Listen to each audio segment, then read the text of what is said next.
Now see what do you understand by word insolvency? Liquidation and winding up. All three words are different, okay? But तीनों एक दूसरे से connected है. Assets decreases and liability increases. That is called insolvency.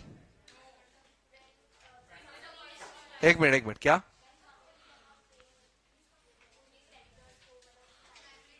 So मतलब in short, अगर किसी भी creditor का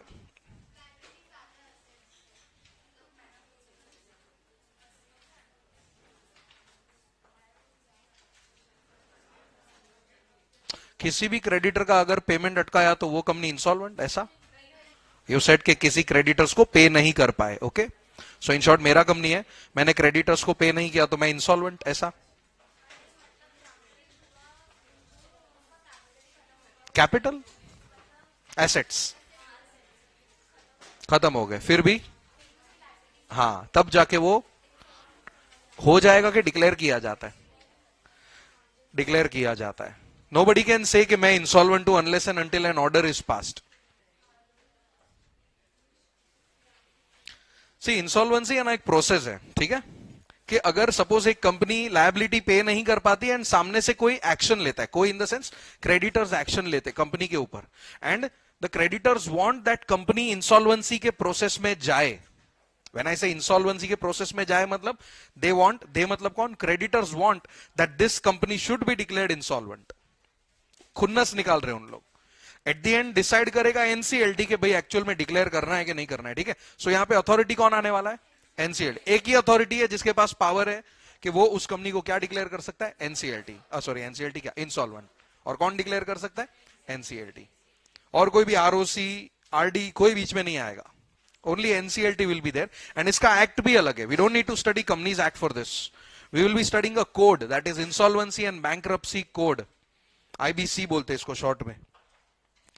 सो व्हाट हैपेंस इज, इमेजिन करो तुम क्रेडिटर्स हो एंड मैं तुमको पे नहीं कर पा रहा, then what you can do is you can have two options.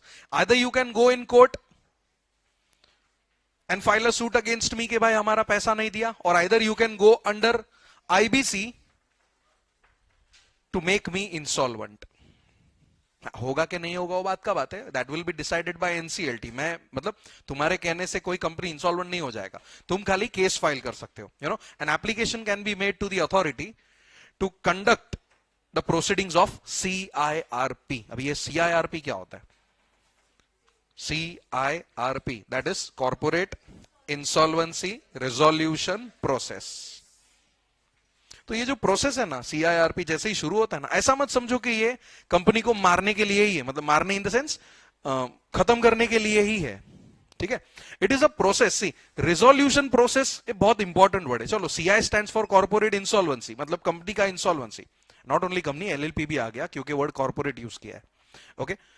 And resolution process में ना, इट इज लाइक तुम अगर एक्शन ले रहे हो तो ऐसा नहीं कि कंपनी को सीधा इंसॉल्वेंट ही बना देंगे. The authorities will give chance to company as well to resolve this issue. Issue क्या है? क्या इंसॉल्वेंसी? इंसॉल्वेंसी इश्यू है. पेमेंट टू क्रेडिटर्स इश्यू है क्योंकि पे नहीं किया. That is the issue which has arised. तो उसको रिजॉल्व करने का टाइम या अपॉर्चुनिटी कौन देता है अपने को? एनसीएलटी देता है. This happens in resolution process. And अगर वो अपॉर्चुनिटी से हम फेल हो जाते हैं, like we don't fulfil that opportunity which was given to us, then we will go into liquidation and then we will be declared as insolvent. पहले मुझे बचाएंगे, मुझे मतलब कंपनी को बचाने की कोशिश करेंगे कि भाई बचा लो बचा लो बचा लो. तो बचाने के लिए there will be some resolutions. Resolutions mean not that O R S R, resolve the complain बोलते हैं ना हम लोग, वो वाला रेजोल्यूशन, राइट? फिर वो रेजोल्यूशंस अगर मैं फुलफिल कर देता हूं तो क्या मैं इंसॉल्वेंट डिक्लेयर होऊंगा? नहीं. But if I fail to fulfil that resolutions, मेरा क्या हो जाएगा? लिक्विडेशन. एंड लिक्विडेशन में क्या होगा? Assets will be sold. And अगर लायबिलिटीज बच गया तो एट द एंड में क्या डिक्लेयर हो जाऊंगा? This is the way when a company becomes insolvent. Direct नहीं होता कि एसेट कम है लायबिलिटी ज्यादा है तो इंसॉल्वेंट हो गया, ऐसा नहीं होता. Many a times, मतलब काफी स्टूडेंट्स को ऐसा ही मिथ रहता है कि if a company has more liabilities than assets, it is insolvent. ऐसा जरूरी नहीं है. आज के टाइम पे there are thousands of companies in India जिसका liabilities ज्यादा है, assets कम है, गेटिंग इट? लायबिलिटी ज्यादा, एसेट्स कम है. डज दैट मीन कि वो सारी कंपनी इंसॉल्वेंट है? नहीं. उस कंपनी को कौन से प्रोसेस में डालना पड़ता है? सीआईआरपी में डालना पड़ता है. CIRP process is under insolvency and bankruptcy code. ठीक है. CIRP begins under this code, that is Insolvency and Bankruptcy Code of India. Okay, IBCI बोलते हैं, लेकिन IBC भी चलेगा. Right? Now, when we talk about IBC, दो जन आएंगे. एक तो एडजुडिकेटिंग अथॉरिटी होता है. Now, what do you mean by adjudicating authority? वो डिसाइड करेगा कि वेदर कंपनी इंसॉल्वेंट होगी कि नहीं होगी, वेदर उस कंपनी का लिक्विडेशन होना चाहिए कि नहीं होना चाहिए. मतलब CIRP के अंदर जो भी ऑर्डर मेकिंग अथॉरिटी है उसको क्या बोला गया है? Adjudicating authority. And that is always NCLT, और कोई नहीं है. मैंने अभी बोला ना NCLT होगा. बुक में अपने को एडजुडिकेटिंग अथॉरिटी दिखेगा. Even in the act adjudicating authority लिखा गया है, बट एडजुडिकेटिंग अथॉरिटी कौन है यहां पे? तो NCLT है. एंड दूसरा होता है IBB. Now what is this IBB? Code. C stands for code. Okay, C stands for code. तो B stands for board, insolvency and bankruptcy board. या IBBI बोलो, insolvency and bankruptcy board of India. या IBB बोलो, insolvency and bankruptcy board बोलो. Board is formed under code. Code एक regulation है जो govern करता है. बोर्ड उसका टीम है. लाइक कैसे ROC था कंपनीज एक्ट में. रजिस्ट्रार इंसान होता है कि नहीं होता है? Is registrar a person? क्या रजिस्ट्रार एक पर्सन है? नहीं. तो कौन है? अरे तो पर्सन है कि नहीं है? है तो इंसान ही ना. तो क्या वो आर्टिफिशियल है?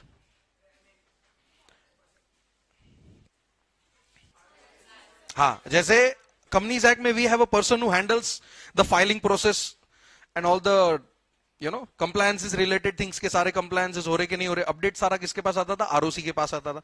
ROC के थ्रू ही पता चलता था कि कंपनी कंप्लायंस में कि नॉन कंप्लायंस में. So the person involve over there was ROC, that is Registrar of Company. यहां पे IBB हो गए. IBB is also board, Insolvency and Bankruptcy Board. तो एक बोर्ड बना के रखा हुआ है. Board means board of directors नहीं. यहां पे बोर्ड आएगा तो बोर्ड समझने का किसका board? Insolvency and bankruptcy board. क्योंकि बुक में बोर्ड वर्ड दिखेगा. तो बोर्ड का कहीं भी बोर्ड ऑफ डायरेक्टर से कनेक्शन नहीं है. ठीक है, बोर्ड का कहीं भी बोर्ड ऑफ डायरेक्टर से कनेक्शन नहीं है. Board means insolvency and bankruptcy board. ये कुछ वर्ड्स में बता रहा हूं. एडजुडिकेटिंग अथॉरिटी लिखा होगा, हमेशा कौन सा आएगा? NCLT है. So not to think anyone else. हमेशा वो कौन रहेगा? NCLT ही रहेगा. कंपनी को अगर इंसॉल्वेंट बनाना है तो किसके अंदर जाएगा? पहले CIRP. CIRP stands for what? Corporate insolvency resolution process. Right. Resolution process में कंपनी को क्या दिया जाता है? एक opportunity to save itself. Saving from what? Saving from becoming an insolvent. क्यों? क्योंकि तुझे एक अपॉर्चुनिटी देंगे इस प्रोसेस में कि भाई बचा सकता है तो बचा ले अपने आप को. ऐसा कहा नहीं गया, but it is just an indirect meaning resolution process में कि it is an indirect option given to them कि we are giving you one option to save yourself from being insolvent. क्योंकि देखो, insolvency is not the solution for this default. क्यों? क्या तुम अकेले creditors ही है क्या कंपनी में? कंपनी बंद करना मींस कितने लोगों का इंटरेस्ट अफेक्ट हो जाएगा. So insolvency is the last thing. जब कुछ नहीं हो सकता तब इंसॉल्वेंट डिक्लेयर कर देंगे. जब तक बचा सकते हैं ना, तब तक CIRP में कंपनी को बचाते रहेंगे. इट इज नॉट दैट कि we are going to do favour. मैं फेवर इन द सेंस नहीं बोल रहा हूं कि चलो बचाओ, कंपनी को बचाते बचाते. Not that way, but it is just a general process considering the fact that there are too many stakeholders involved except creditors. बराबर. सिर्फ एक ही होता है कंपनी में? नहीं. शेयर होल्डर्स है, एम्प्लॉइज है, क्रेडिटर्स है, सप्लायर्स है. So many people are there. Right. तो अगर एक कंपनी बंद होता है तो सभी जगह पे अफेक्ट होगा. खाली क्रेडिटर्स के लिए सबको अखाड़े में उतारना is not going to be fair enough. That is the reason last में जब कुछ पॉसिबल नहीं है ना, तो NCLT उस कंपनी को इंसॉल्वेंट डिक्लेयर कर देगा. क्लियर? तो this is the brief about this insolvency process. Winding up तो पूरा अलग ही है. इंसॉल्वेंसी के बाद अगर इंसॉल्वेंसी करना है तो पहले क्या करना है? वाइंडिंग अप करना है तो भी पहले क्या करना है? लिक्विडेशन. सो जो सेंटर में है ना, वो दोनों जगह पे कनेक्टेड है. If you see the name, insolvency के पहले भी लिक्विडेशन होना है. बिकॉज लिक्विडेशन में क्या होता है? Assets are sold and liabilities are paid. Winding up पे पहले भी क्या करना पड़ेगा? Assets will be sold and liabilities will be paid. तो लिक्विडेशन दोनों जगह पे आएगा. But liquidation in terms of insolvency अलग है and liquidation in terms of winding up अलग है. Right. Now see first para applicability बोलता है कि कब तुम किसी कंपनी को सीआईआरपी में इन्वॉल्व कर सकते हो। सबसे पहले तो डिफॉल्ट होना जरूरी है कि विदाउट डिफॉल्ट बस ऐसे खुन्नस निकालने के लिए। एंड डिफॉल्ट भी कितने का होना चाहिए? 1 करोड़ और मोर। सबसे पहला पॉइंट वही बोला है कि the default is of how many rupees और मोर, तो ही जाके उस कंपनी के खिलाफ तुम क्या फाइल कर सकते हो?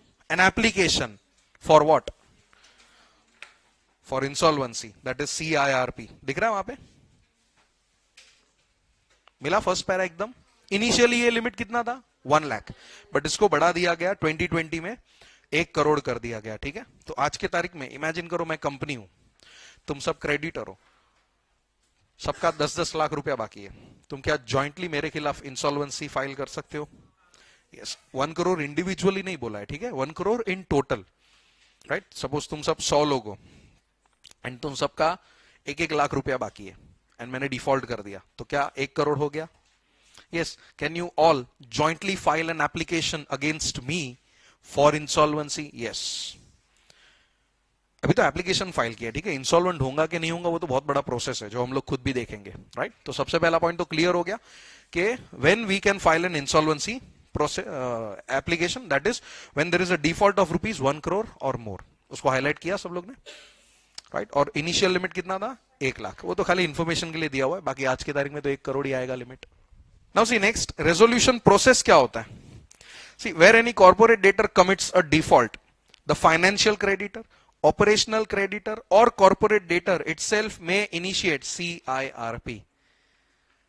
हम लोग तो क्रेडिटर ही कर रहे थे, यहां पे 2 टाइप के क्रेडिटर आ गए, financial creditor and operational creditor. What do you mean by financial creditor and what do you mean by operational creditor? Who is interested in company financially?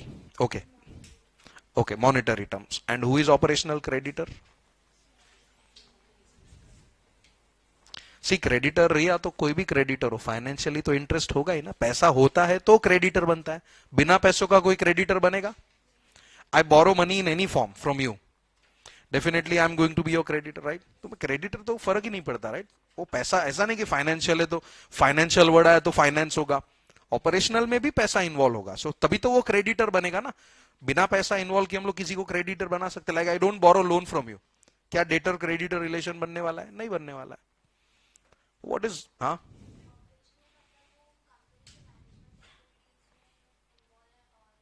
एक मिनट, मैनेजमेंट एक्टिविटीज में involve as in loan लिया हो तो किससे? Creditor से, तो वो operational creditor हो गया। अच्छा, वो फाइनेंशियल क्रेडिटर हो गया। अच्छा, ऑपरेशनल क्रेडिटर हो गया। तो फाइनेंशियल कौन होता है? काम करता है as what? Tell me one position, director, employ, KMP? चलो एम्प्लॉय, ओके। और नहीं मिला, वो फाइनेंशियल क्रेडिटर हो गया, ठीक है। एनीवन? बोल।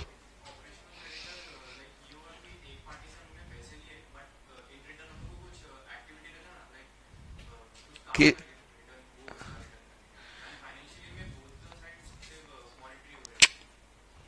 एक मिनट, दोनों साइड मॉनिटरी कैसे पॉसिबल है रोहित? रोहित क्या क्या ना, तेरा नाम भूल गया मैं, गौरव।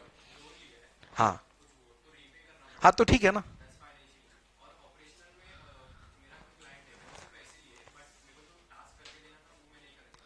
तो तू क्रेडिटर हुआ? तू क्रेडिटर हुआ? Are you, if you take money for this what do you call, क्या बोल रहा था तू? सर्विस, तो तू क्रेडिटर हुआ? नहीं दिया तो क्रेडिटर थोड़ी होने वाला है, सीधा डिफॉल्टर होने वाला है ना। तेरा एंट्री क्रेडिटर में होगा, बता मुझे। अभी तो तू मेरा मतलब, तू तो मेरे लिए बाय सेल्स का एंट्री है, समझ में आ रहा है? तू सेल्स वाला एंट्री है, तू क्रेडिटर वाला एंट्री थोड़ी है। तू आधा राइट बोला लेकिन एंड में रॉन्ग कर दिया। सी मैं ही बताता हूं, जाने दो। फाइनेंशियल क्रेडिटर मींस, अगर, हाँ बोल दे, बोलना है। What is operational date?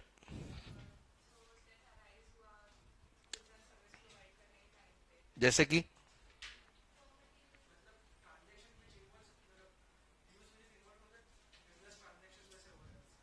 Dues involve, dues arise हुआ,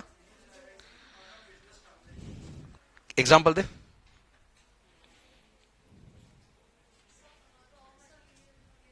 हाँ, क्या रॉ मटेरियल, क्या? That is operational creditor. मैं सामान तो लेता हूं, पैसा नहीं देता, ठीक है, तो वो मेरे लिए ऑपरेशनल क्रेडिटर हो जाता है। ठीक है, राइट। तू जो बोल रहा था ना, वो डायरेक्ट पैसा एडवांस देने का बात कर रहा था। ये क्या होता है, पहले ऐसा कोई बात नहीं हुआ है, पहले धंधा कर रहे हम लोग, लेकिन मैंने डिफॉल्ट कर दिया। समझ में आ रहा है? मैं उसको रीपे मतलब पेमेंट नहीं किया, रीपेमेंट नहीं, पेमेंट नहीं किया। इधर मैं रीपेमेंट वर्ड यूज नहीं कर सकता। रीपेमेंट कब होता है? जब मैंने पैसा लिया होता है। इधर मैंने पैसा लिया था नहीं, इधर मैंने सामान लिया था, एंड अगर मैं उसको सामान का पैसा नहीं लौटाता तो वो बंदा मेरे लिए ऑपरेशनल क्रेडिटर है। Financial creditor, debenture holders, depositors, इन लोग का पैसा अटकाया, they are my financial creditors. Finance is involve. ठीक है, समझा डिफरेंस? ऑपरेशनल बिजनेस वाला, फाइनेंशियल इन्वेस्टमेंट वाला, सिंपल। तो ये दोनों के खिलाफ, सॉरी, ये दोनों मेरे खिलाफ एक्शन ले सकते सीआईआरपी के लिए। लेटेस्ट से एक रॉ मटेरियल वाला था, उसका 2 करोड़ का माल लिया मैंने, पेमेंट ही नहीं किया, क्या वो भी मेरे खिलाफ सीआईआरपी कर सकता है? यस।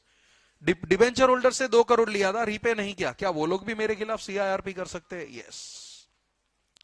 एंड क्या मैं खुद अपने आप को सीआईआरपी में डाल सकता हूं? वो भी अलाउड है, voluntary CIRP.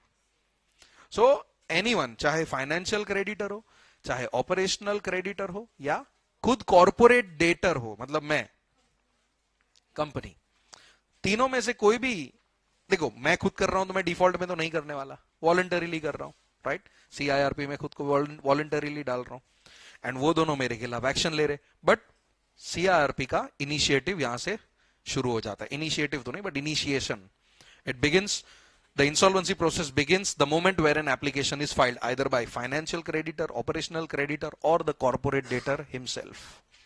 That is given in second para. दिख रहा है वहां पे resolution process, बराबर। अभी resolution process में ना और 2-3 मीनिंग दिए हुए। See, we haven't started the process yet. Process start नहीं हुआ। प्रोसेस कहां से स्टार्ट होगा मैं बोलूं? ये जो सेकंड पॉइंट है ना इसका, रेजोल्यूशन प्रोसेस का, एक्चुअल प्रोसेस वहां से स्टार्ट हो जाएगा। ये ऊपर है ना कुछ मीनिंग दिया हुआ है उसमें, if you see first paragraph दिख रहा है अकर्ड तक, उसको मतलब कुछ हाईलाइट वाइलाइट मत करना, उसको साइड में रखना। उसके बाद हावेवर दिया हुआ है, ये जो हावेवर से लेके एंड तक है ना, मतलब वो कॉर्पोरेट डेटर वर्ड दिख रहा है पॉइंट के ऊपर, वो एक एक्सप्लेनेशन है बीच में। वरना प्रोसेस देखोगे ना तो first 4 lines and then directly the second point है। ठीक है, प्रोसेस कैसा है? It starts with first 4 lines and directly we jump to second point, but बीच में ना एक एक्सप्लेनेशन दिया है कि कितने लोग होने चाहिए financial, sorry, corporate insolvency resolution process का एप्लीकेशन करने के लिए कितने लोग चाहिए। क्या एक जन से हो सकता है कि मल्टीपल लोग चाहिए? वो हम लोग देखेंगे यहां पे। सो पहले ना वो पढ़ रहा हूं मैं, हावेवर फाइनेंशियल डेट जो दिख रहा है, हावेवर देखो, financial debt in the form of securities, deposits, where the terms of financial debt provide for appointment of trustee agent to act authorized representative for all financial creditors, or where financial debt is owed to a class of creditor exceeding the numbers as may be specified other than creditors.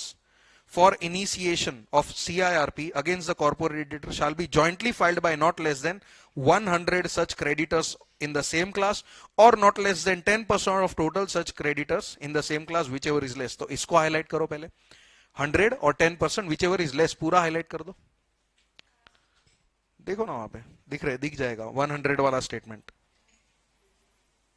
Third last line, 100 such creditors in the same class or not less than 10% of total number of such creditors of same class, whichever is less.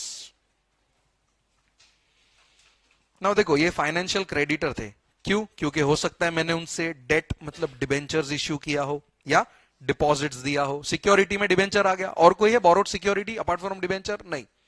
Deposits हो गया, debenture हो गया, and मैंने उनको लौटाया नहीं, repay नहीं किया, तो क्या वो लोग मेरे खिलाफ सीआईआरपी कर सकते हैं? यस। डिफॉल्ट कितने का होना चाहिए? सबसे पहले 1 करोड़ और मोर, एंड कितने लोग होने चाहिए?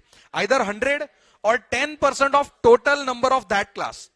सेम क्लास बोलो या दैट क्लास बोलो। फॉर एग्जाम्पल, डिपॉजिटर का पैसा मैंने नहीं लौटाया, एंड मेरे कंपनी में 50 डिपॉजिटर है, सिर्फ 50 लोगों से मैंने डिपॉजिट का पैसा एक्सेप्ट किया, एंड मैंने डिफॉल्ट किया 2 करोड़ का। तो कितने लोग चाहिए एप्लीकेशन करने के लिए? कितने चाहिए मुझे?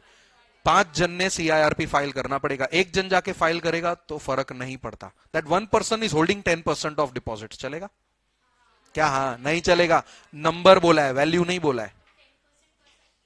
हाँ, तो एक जन, मैं वही पूछ रहा हूं ना, एक जन 10% होल्ड कर रहा है तो क्या वो एक जन फाइल कर सकता है? नहीं, यहां पे नंबर बोला है, वैल्यू नहीं बोला है। वैल्यू बोला होता तो वो एक जन भी सीआईआरपी फाइल कर सकता था, बट यहां पे क्या बोला है? 100 सच मेंबर्स और 10% ऑफ टोटल सच मेंबर्स। तो 50 का 10% कितना है? 5। 5 जन होने चाहिए एंड डिफॉल्ट कितने का होना चाहिए? 1 करोड़ और मोर। तो ही मेरा, सॉरी, तो ही तुम मेरे खिलाफ क्या फाइल कर सकते हो? Application for CIRP. ये पहला पार्ट दिया हुआ है। बोल। 5 नंबर, 5 लोग चाहिए, वैल्यू नहीं, 5 लोग। 10% ऑफ टोटल नंबर बोला है ऑफ सच क्लास। देख, है ना? होल्डिंग सिक्योरिटीज या होल्डिंग डेट बोला है? नहीं। अगर होल्डिंग डेट बोला होता तो वैल्यू हो जाता। ठीक है? देन और भी है आगे, और एक फाइनेंशियल क्रेडिटर का मीनिंग दिया हुआ है वहां पे। अभी वो क्या है? Allottees of real estate project. What do you mean by real estate? Let us से बिल्डर। बिल्डर रियल एस्टेट में आएगा? आएगा। तुम लोग को फ्लैट देने वाला था, वो फ्लैट नहीं दिया, राइट? ठीक है? तो see, in case of financial creditors who are allottees under a real estate project, right, flat example, तो तुम लोग भी सीआईआरपी कर सकते हो। एंड अगेन कितने चाहिए? 100 of such allottees under the same real estate project, और कम से कम 10% of total such allottees under same real estate project, whichever is less. The default herein includes default respect of financial debt owed not only to applicant financial creditor but to any other financial creditor or corporate debtor. वो जाने दो। तो एक चीज तो पता चल गई कि चाहे रियल एस्टेट वाला हो या डेट सिक्योरिटी वाला हो, एप्लीकेशन करने के लिए लोग उतने ही चाहिए, 100 और 10%, whichever is less. क्लियर हुआ? मैं बैंक हूं, बैंक मैंने एक कंपनी को लोन दिया 10 करोड़, डिफॉल्ट किया। Can I alone file an application for CIRP? हाँ, कि मुझे भी 10 लोग या सॉरी 10% या 100 लोग चाहिए। बैंक इन्वॉल्व था इधर, हावेवर में किधर भी बैंक बोला नहीं। सो अगर तुम ये 2 कैटेगरी से बिलोंग करते हो ना, तो ही ये ग्रुप लेके आओ। ग्रुप मतलब कितनों का ग्रुप? 100 और 10%। If you are not following under this 2 categories, तू अकेला भी फाइल कर सकता है अगर तेरा डेट कितने का है? 1 करोड़ या उससे ज्यादा का है। जैसे कि बैंक आया था, बैंक को बोला था 10 बैंक आनी चाहिए, 100 बैंक आने चाहिए, नहीं। Getting it? तो ये 2 कैटेगरी में ही we need number of people. Apart from these 2 category we don't need any number of people. Like एक होगा तो भी चलेगा। खाली मैटर क्या करता है? डिफॉल्ट अमाउंट का, सॉरी अमाउंट का डिफॉल्ट कितना? 1 करोड़ और मोर। ये समझा? Now we move to the first 4 lines, and first 4 lines के बाद सीधा जंप करेंगे सेकेंड पॉइंट पे। ठीक है? हाँ, कौन बुला रहा है? हाँ, मतलब क्या है? बहुत सारे क्रेडिटर्स, ओके, और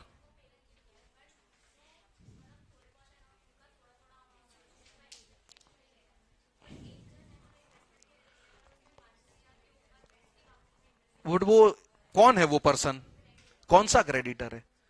बट फाइनेंशियल में भी कौन सा? इज इट अबाउट डेट और डिपॉजिटर वाला के अदर देन दैट? हाँ, डिबेंचर वाला। तो वो एक जन फाइल नहीं कर सकता। नहीं, कोर्ट में जाना। We are not restricting your rights, go to court. मिला? सॉल्यूशन मिल गया ना कि गलत, ठीक है, यू सेड के उसके साथ गलत हो रहा है, I give you the answer, court में जाओ, होगा गलत हुआ नहीं, you can fight for your rights in court. Getting it? फिर कोर्ट ऑर्डर देगा, वो कंपनी के अगेंस्ट आएगा order, and you will win the case, so company will pay you the money. But उसमें कंपनी इंसॉल्वेंट नहीं होगा। Court will ask to sell some asset and pay your money, ऐसा order दे सकता है। ठीक है? तो वो भी ऑर्डर देगा, वो भी ऑर्डर दे सकता है, ऑफ कोर्स यस, कोर्ट कुछ भी ऑर्डर दे सकता है।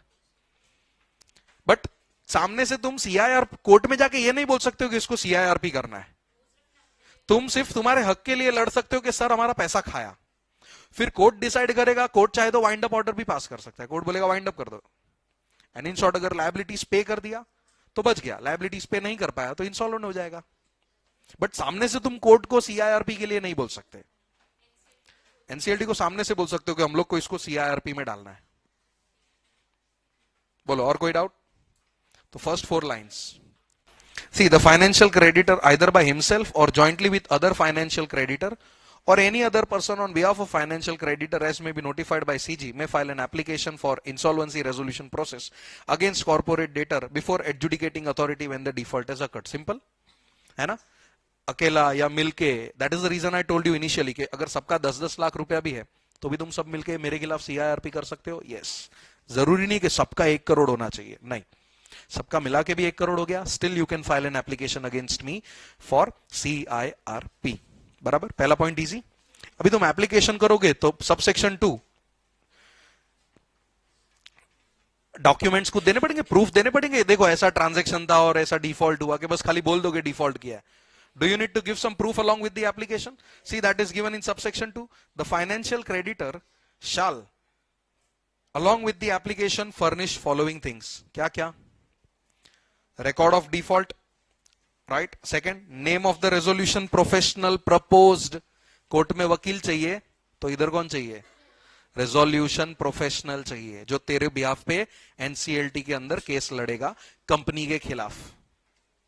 Getting it? तो name of the resolution professional will be acting as what? Interim, मतलब फाइनल अभी भी कोई दूसरा हो सकता है, टेम्पररीली इसको बना के रखा है, ठीक है, इंटरिम को बना के रखा है. And any other information as may be prescribe. यहां तक क्लियर?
चलो ध्यान दो, मत लिखो, बाद में लिखना, फोकस, एक साथ बाद में लिख लेना पूरा। ये देखो 2 पॉइंट अपने हो गए रिजोल्यूशन प्रोसेस के, कि पहले तुम्हें एप्लीकेशन करना है, राइट। डिफॉल्ट कितने का होगा, 1 CR और मोर। एप्लीकेशन कैसे कर सकते हो, FC मतलब ऑपरेशनल क्रेडिटर, ये प्रोसेस में नहीं है, उनका अलग प्रोसेस है। Because if we see this CIRP, दोनों जन CIRP में कंपनी को ढकेल सकते हैं, right, FCB and OCB। But this process is only for financial creditor. Operational creditor कैसे CIRP करेगा, उसका सीन थोड़ा अलग है। That is going to be the next part after we finish this whole process. उसके बाद ऑपरेशनल क्रेडिटर कैसे company को CIRP में डालेंगे, उसका भी अलग प्रोसेस है। तो यहां पे सिर्फ फाइनेंशियल क्रेडिटर है, फिर वो हावेवर बीच में वो डेफिनेशन जो मैंने एक्सप्लेन किया, अगर डिबेंचर होल्डर हो या डिपॉजिटर हो या अलॉटीज अंडर रियल एस्टेट हो, in both the cases application करने के लिए कितने लोग चाहिए, 100 और 10%, विच एवर इज लेस, बराबर, इतना हो गया। फिर था सबसेक्शन 2, एप्लीकेशन करोगे तो साथ में कुछ प्रूफ देना पड़ेगा, तो proof of default. Second, name of resolution professional, who will be acting as what, interim resolution professional, ठीक है। बाद में चेंज करना है तो करेंगे, क्योंकि वर्ड इंटेरिम है। We can keep the same person as our main resolution professional, और we can change as well, ये चीज आगे आएगी, कनेक्ट हो जाएगा आगे, ओके, राइट, यहां तक क्लियर। फिर लेट्स सी, अभी एप्लीकेशन किसके पास है, किसको दिया एप्लीकेशन, और वो कौन है, NCLT। एप्लीकेशन को वो पढ़ेगा, देखेगा, फिर वो डिसाइड करेगा कि whether this application should be accepted और रिजेक्टेड।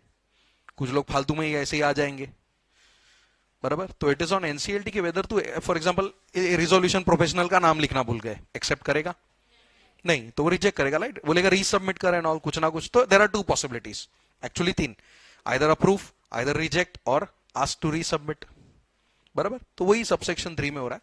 द एडजुडिकेटिंग अथॉरिटी शैल, दिख रहा है, within 14 days of receiving the application under subsection 2, ascertain means what, nahi, reply, find out the existence of default from the records of an information utility, or on the basis of other evidence furnished by the financial creditor। मतलब subsection 3 में वो क्या करेगा, ascertain, adjudicating authority will ascertain what, existence of default in 14 days of receiving application, बराबर, ये हो गया। अभी तो ascertain किया 14 दिन में, 14 दिन में ascertain किया, पता चलेगा हाँ बराबर है, गलत है, जो भी है। तो सबसेक्शन 4 में आगे वो डिसाइड करेगा, सी A और B दिख रहा है, इफ डिफॉल्ट अकर्ड और डिफॉल्ट इज नॉट अकर्ड, दिख रहा है A B। अगर डिफॉल्ट अकर हुआ है तो केस एक्सेप्ट कर लेगा, मतलब सॉरी केस नहीं, एप्लीकेशन एक्सेप्ट कर लेगा। अगर उसको लगता है कि नहीं भाई इसको डिफॉल्ट नहीं बोलते तो रिजेक्ट कर देगा, राइट। तो देखो A and B, if the default has occurred in the application under subsection 2 and there is no disciplinary proceedings against the proposed resolution professional, it may order admit such application। admit अभी तक approve नहीं हुआ है, admit हुआ है, accept किया है। अगर डिफॉल्ट नहीं हुआ है तो सी, if the default has not occurred in subsection 2 or the application is incomplete or any disciplinary proceeding is pending against RP, it may order rejection of such application। सो दो चीज है यहां पे, दो चीज, एक कब एडमिट करेगा, कब रिजेक्ट करेगा। एडमिट और अप्रूव फर्क है। एडमिट मींस अभी तो तेरा केस लिया है, फिर फाइनल डिसीजन देगा वो, तभी वो तुम्हारा CIRP का मांग अप्रूव करेगा इफ ही फील्स सो, वरना वहीं पे बीच में मैटर अटका देगा। He can do anything, NCLT के पास पावर होता है। तो 3 में NCLT पढ़ रहा है, केसेस को देख रहा है, 14 दिन में उसको मन बना लेने का है, क्या A या B। ये जो मन बनाने का बात कर रहा हूं, ही नीड टू एसर्टेन A है कि B है। A है तो A का 3 चीज याद रखना है, if the default is occurred and application is complete and there is no proceeding against this resolution professional. ये खुद ही केस में ना उलझा हुआ हो, समझ में आ रहा है, गेटिंग इट। तो कंपनी का एप्लीकेशन या फिर वो कंपनी के अगेंस्ट जो एप्लीकेशन है उसको क्या कर लेंगे, एडमिट कर लेंगे। या अगर नेक्स्ट पॉइंट, रिजेक्ट कब करेंगे? अगर डिफॉल्ट नहीं था तो रिजेक्ट करेंगे, या तो एप्लीकेशन इनकम्प्लीट था तो भी रिजेक्ट करेंगे, या इसका कोई प्रोसीडिंग्स चालू था तो भी रिजेक्ट करेंगे. Okay, so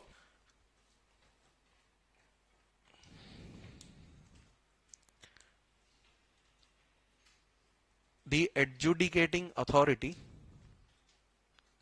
will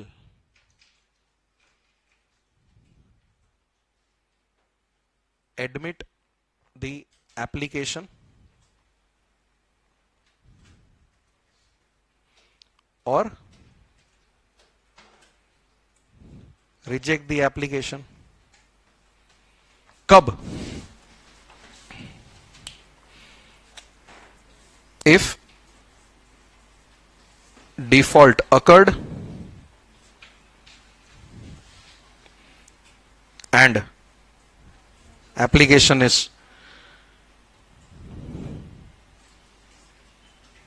complete and no proceedings against resolution professional. अगर ये तीनों होता है, देखो तीनों के बीच में मैं एंड लिख रहा हूं, मतलब तीनों फुलफिल होना चाहिए तो तुम्हारा एप्लीकेशन क्या हो जाएगा? एडमिट होगा. रिजेक्ट होगा अगर इफ डिफॉल्ट नॉट अकर्ड, इधर और लिखूंगा मैं क्योंकि जरूरी है कि तीनों फेल होना चाहिए. नहीं, तीनों में से एक में भी फेल हुआ तो रिजेक्ट हो जाएगा. पास होने के लिए तीनों कंडीशन पास करनी पड़ेगी, फेल होने के लिए एक ही काफी है. ठीक है, तो if default has not occurred, या फिर एप्लीकेशन इज इनकम्प्लीट और proceedings pending against resolution professional. तो अगर ये तीनों में से कुछ भी होता है तो तेरा जो सबसेक्शन 2 वाला एप्लीकेशन था जो यहां पे तू दिया था, किधर गया सबसेक्शन 2? ये रहा, राइट, वो क्या हो जाएगा? रिजेक्ट हो जाएगा. इनकम्प्लीट होगा तो वो रीसबमिट करने देगा, मतलब आगे रीसबमिशन का भी पॉइंट है. Rejection leads to resubmission as well. ठीक है, वो हम लोग आगे देखेंगे, राइट. तो 4 पॉइंट अपने 4 सबसेक्शन क्लियर हुए. यहां तक कोई डाउट? जगह है? हाँ है. कंटिन्यू करते फिर. However, before rejecting the application, देखो ये रहा, आ गया point. The adjudicating authority shall give a notice to the applicant to rectify the defect in the application within 7 days of receiving such notice. Means what? अगर approve admit कर रहा है तो कोई ये हावेवर का कंडीशन आने वाला है नहीं, बट अगर रिजेक्शन का सीन है तो वो तुम्हें नोटिस देगा कि भाई due to this reason I am not admitting your application, but you can resubmit by rectifying the mistake within how many days? 7 days. मतलब मैं तुम्हें नोटिस दूंगा. मैं मतलब कौन? एनसीएलटी तुम्हें नोटिस देगा. तुम कौन? एप्लीकेंट. क्या कंपनी? कंपनी कहां से आया बीच में? एप्लीकेंट. एनसीएलटी एप्लीकेंट को नोटिस देगा कि भाई लेटर से तू आरपी का नाम लिखना ही भूल गया, बराबर के नहीं? तो एप्लीकेशन इनकम्प्लीट हुआ है कि नहीं? इसको मैं क्या बोलूं? इनकम्प्लीट. आरपी का नाम लिखना भूल गया, सो एप्लीकेशन इज इनकम्प्लीट. तो please mention the name of resolution professional who will be acting as interim resolution professional. और ये नोटिस मिलने के बाद तुम्हें यही एप्लीकेशन रीसबमिट करना है. कितने दिन में? 7 डेज में.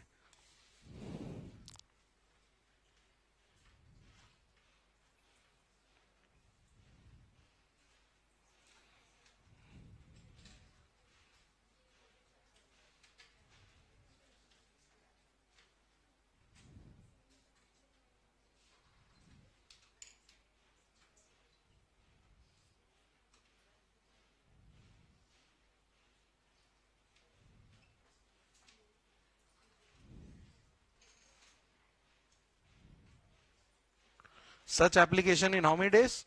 7 days from what? From receiving rejection notice. बराबर क्या नहीं? 7 दिन कब से गिनेंगे? जिस दिन उसको रिजेक्शन का नोटिस मिलेगा उसके 7 दिन में रीसबमिट कर देना है. चाहे रिजेक्ट हो या अप्रूव हो, इन्फॉर्म करना पड़ेगा. लेट अस से एडमिट हो रहा है तो एडमिशन का भी नोटिस देना पड़ेगा. That is I think given in next point subsection 5.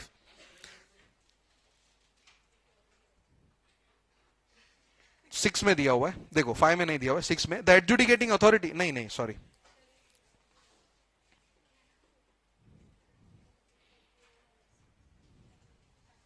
6 में दिया, yes. The adjudicating authority shell communicate the order to the financial creditors and corporate debtors within 7 days of admission or rejection of such application. तो admit भी किया, देखो 14 दिन में ascertain करना था, suppose 10वें दिन पे ascertain कर लिया, right? तो ascertain करने के बाद कितने दिन में वो एप्लीकेंट को इन्फॉर्म करेगा कि मैंने तेरा केस एडमिट कर लिया है? 7 डेज.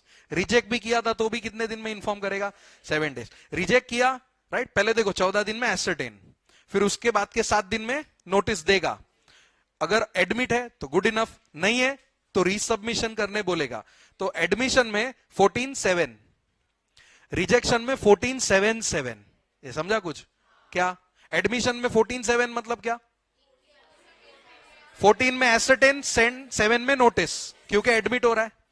रिजेक्शन में 14 वही एसर्टेन, 7 सेंड नोटिस, 7 रेक्टिफाई करके रीसबमिट कर. That is 14/7/7. बराबर, राइट. सब सेक्शन 5 क्या है? CIRP will begin from which date? Date of admission. बराबर के नहीं? Date of admission. And 6, adjudicating authority should send notice किस चीज का? of either admission or rejection in 7 days, right?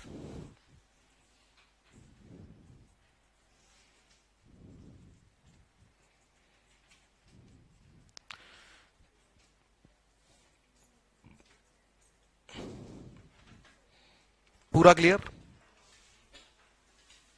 ये तो एडमिट किया खाली, अभी तो गेम शुरू होगा. ये तो एडमिट करने का इतना मगजमारी पाला हमने.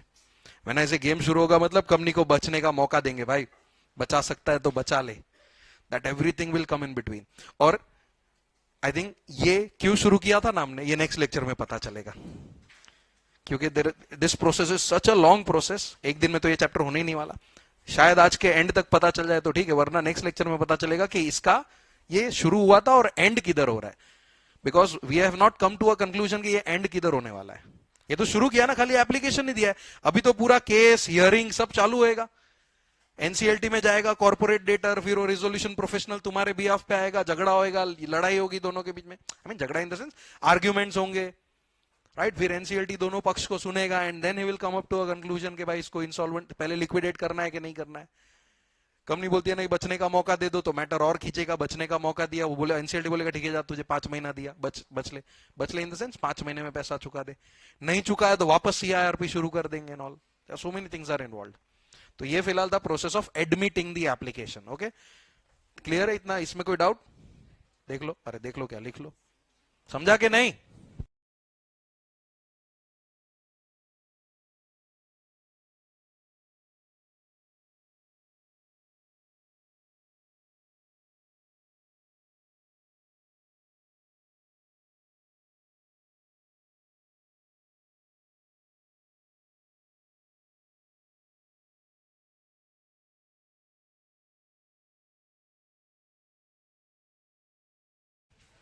हाँ, कौन सा डेज? देख 14 दिन में क्या करना है? किधर है? ये रहा. एडजुडिकेटिंग अथॉरिटी एसर्टेन करेगा. जैसे ही केस आएगा, मतलब एप्लीकेशन आएगा, वो देखेगा. क्या देखेगा? ये 3 चीज देखेगा. अगर ये 3 चीज है तो एडमिट करेगा, अगर इसमें से कहीं पे भी अटका तो रिजेक्ट करेगा. ये सब 14 दिन में करना है उसको. ये एसर्टेन किया है ना कि वेदर डिफॉल्ट है कि नहीं है, एप्लीकेशन कंप्लीट है कि नहीं है, ये सब 14 दिन में कर लेगा. जैसे ही 14 दिन खत्म होते हैं उसके बाद वो 7 दिन में, सपोज एडमिट कर रहा है, तो 7 दिन के अंदर उसको नोटिस दे देना है कि भाई मैंने तेरा केस एडमिट कर लिया, तेरा एप्लीकेशन एडमिट कर लिया. इधर 14 दिन में वही एसर्टेन करेगा. इधर कौन सा नोटिस देगा? ये कौन सा नोटिस है? रिजेक्शन नोटिस भी 7 दिन में देना है. लेकिन रिजेक्ट किया तो रीसबमिट करने को देना है, तो 7 दिन में वो सामने वाला रीसबमिट करेगा. हाँ, रेक्टिफाई ये है ना यार. ये 7 दिन मतलब ये स्टेटमेंट, ये 7 दिन दिख रहा है, ये 7 दिन ये वाला है, लास्ट वाला. हाँ, वो जो हावेवर है ना, ये दूसरा 7 डेज है ना, रिजेक्शन के नीचे का दूसरा 7 डेज, ये वो रीसबमिशन वाला 7 डेज है। क्योंकि पहला 7 डेज किसके लिए है? अथॉरिटी के लिए, नोटिस भेजने के लिए कि भाई तेरा एप्लीकेशन मैंने रिजेक्ट किया। तो 7 दिन में, सपोज मैं अथॉरिटी हूं and you are the applicant, मैं तुम्हें ना 7 दिन में नोटिस दे दूंगा, देखो तुमने मुझे एप्लीकेशन भेजा, मैं देखूंगा एप्लीकेशन, एंड अगर एप्लीकेशन में गड़बड़ है तो 14 दिन के बाद 7 दिन में मैं तुम्हें रिवर्ट कर दूंगा कि there is a mistake in your application, kindly resubmit within 7 days. तो जैसे, हाँ, तो वो लास्ट वाला 7 डेज रीसबमिट करने के लिए। ये दोनों 7 डेज सेम है, ये 7 और ये 7 सेम है, किसके लिए? Sending notice. बट इधर एक एडिशनल 7 क्यों आया? क्योंकि इधर रीसबमिट करेगा, इधर जरूरत है रीसबमिशन की नहीं, क्यों? एडमिट हो गया।